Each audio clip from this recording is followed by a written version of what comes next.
During the debate on the general principles of the budget, I clearly stated that it was an improvement from the past, especially in the area of appropriation for capital projects.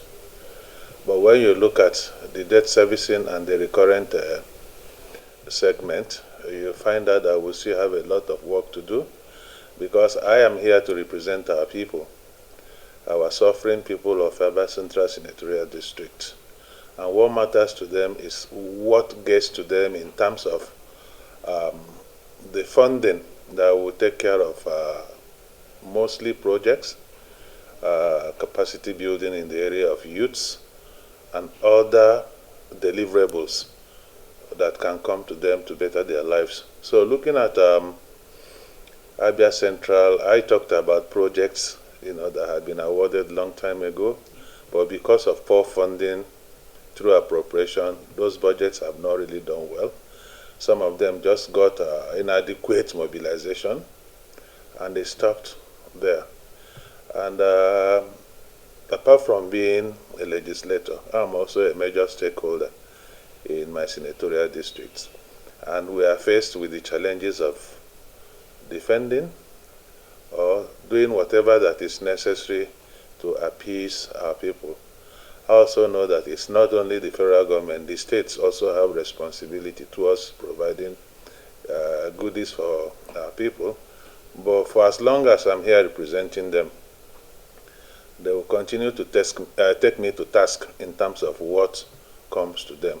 And that was why emphatically I talked about my worries about capital expenditure, which I think should be higher than what it is.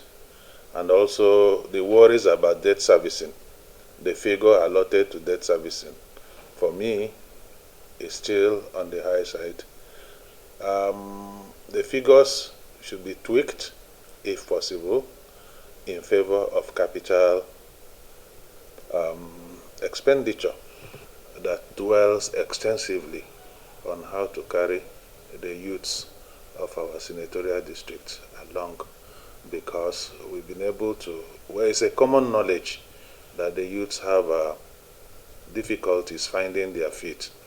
And we have devised at the planning stage of ways and means of ensuring that their fortunes get improved by the different programs we will launch going forward. But right now, as we are looking at the budget, I think what I had said earlier covers that. It's a cardinal, though the president mentioned clearly in his budget presentation, he paid attention to poverty alleviation, and I think that is all encompassing.